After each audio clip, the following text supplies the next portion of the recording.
Hey everyone, Jim T. Graham and Jason Cole with RCGroups.com. What's happening, Jason? How's it going? It's Friday. And it looks like behind you, you have the ability to create anything. Yeah, if I need anything at all, I just make it. That's just the future, right? And everyone wants me to ask this question. By the way, everyone, let me tell you why we're here today. We're here to talk about a high-tech charger that we have in our hot little hands.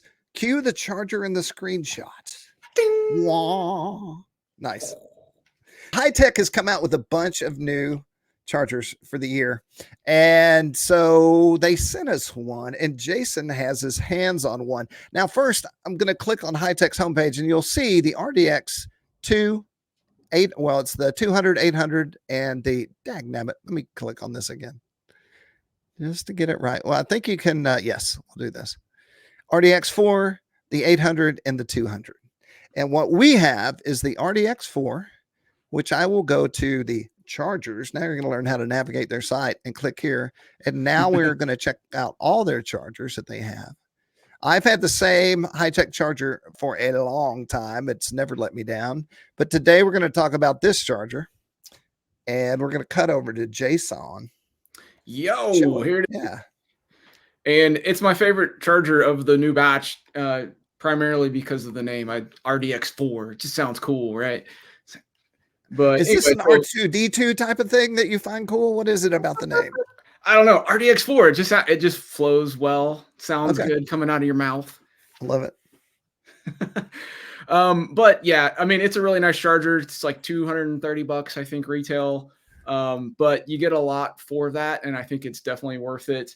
I like having 4 charging ports, 4 independent charging ports, so you can set each one of those for whatever battery type you want: LiPo, high voltage LiPo, lithium, LiFe's, lithium ion, nickel metal hydride, NiCads, even lead acid PB stuff. So it'll do all of those. And you can set them all with different parameters for the charge rate, the end voltage. There's a lot of customizable programming in this if you dive into the menus, which I thought was cool. But I also like just the layout. So you've got one battery, XT60 and a balance port tap on each side, and then 2 in the front. So you kind of have the batteries spaced out around the charger, so they're not all like tangled just in the front. So that makes it nice and handy. It's got a simple layout. You've got one button. You can go into kind of each port individually. And see what's going on if you need to, but then you've got a little scroll wheel with a push button on it as well.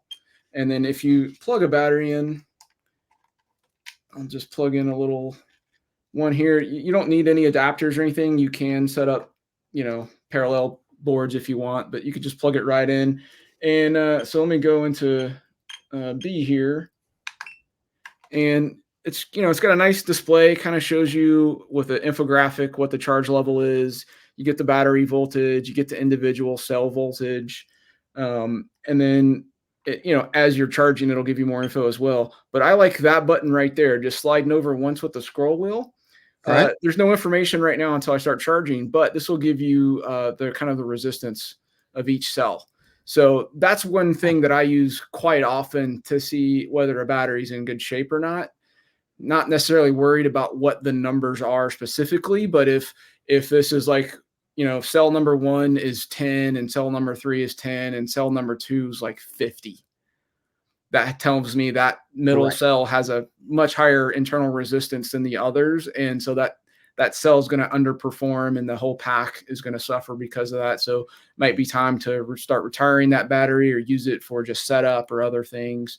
But it's just a one way that you can tell that your batteries are having a problem or need to be swapped out. But just a tech question: if you are in that situation, can you attempt to balance and see if it'll hang in there? Yeah, I mean, it'll be that way in balance. It's not like it's out of balance. It's just it's got a higher internal resistance as it's trying to push energy out of it or take it in. So it can just mean the cell's bad and it's going to have a much greater voltage sag and underperform compared to the other 2 cells, and it can just lower the overall performance of that battery if they're considerably off by a good margin. So something to keep in mind, but I love that it's real easy to get to and find that information out right there on the charger. And it's nice and big for old eyes.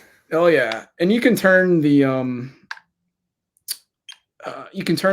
noises off. You can change the level of it, or just turn it off completely.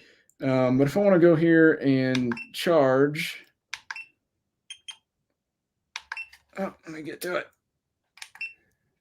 Come While on. Jason's doing that, let me talk about the Charge Manager. They have a software that lets you operate the charger via your personal computer, and it has Bluetooth, so you can also work it from your smartphone app. All right, which is the future from Hitec. I was in the wrong port, so you just go to start, hit start. It's got some interesting start tones, and it does a similar tone when the battery has finished, but you can kind of see it move in the infographic, and you can see the charge rate. All the info you kind of want is there, easy to read. You do kind of need to be, see if I can show this, you kind of need to be like looking straight on to the charger. Right. As you get off angle a little bit, it kind of goes away, as you can see there. But, forward, it's really good all the way around. But if you go sideways, right. Just the type of screen that's being used. But it's very bright. There's actually brightness levels as well you can change. Very bright, easy to see. I mean, full sunlight, you're not going to have any problem if you're outside at the field, charging with this to be able to see it. So, but I also love the size. Like, it's great. Small, compact, easy to throw in a bag or a box, or your toolkit if you want. But then the other, I guess, really cool thing is it's AC or DC. So I've got it currently hooked up to my 110 volt outlet, just plugged into the wall. Now you do get a limited wattage output with AC. It's only 200 watts, but they do give you some cables, and so you can connect this to alligator clips. You can connect it to your 12 volt battery or a 12 volt DC power source. There's got a voltage range that you can hook up to. I don't remember exactly the numbers, but if you go to DC, then you get 400 watts of output power.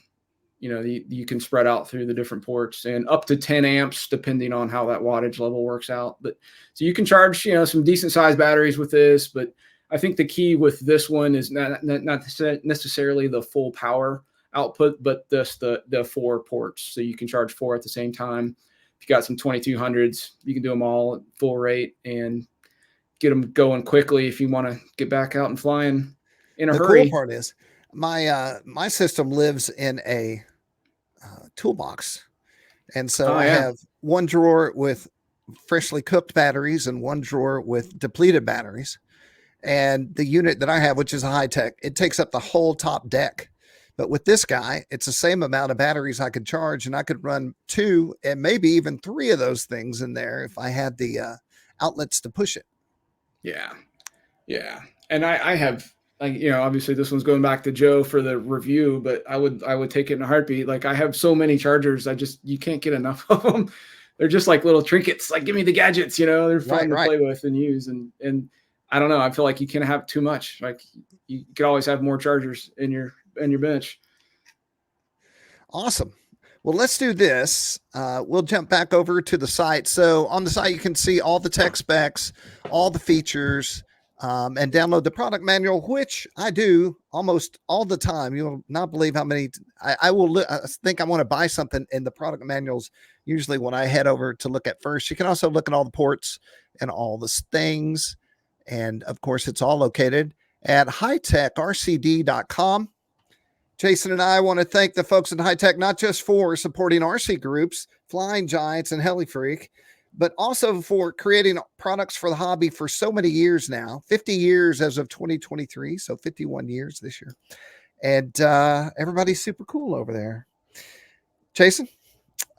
Interesting story. Side note, one of the first airplanes I saw that got me interested in the hobby was from Multiplex, which Hitec is now a part of, Hitec Multiplex. And I can't remember the name of it. Maybe it was called the Smiley. It was a high wing trainer pod pusher, cool looking airplane back in the day. Like, I was just enthralled with it. I was like, I need to have this. I would love to have one right now, but I don't know if you could find one. Would be neglectful if I didn't say big thanks to Hitec.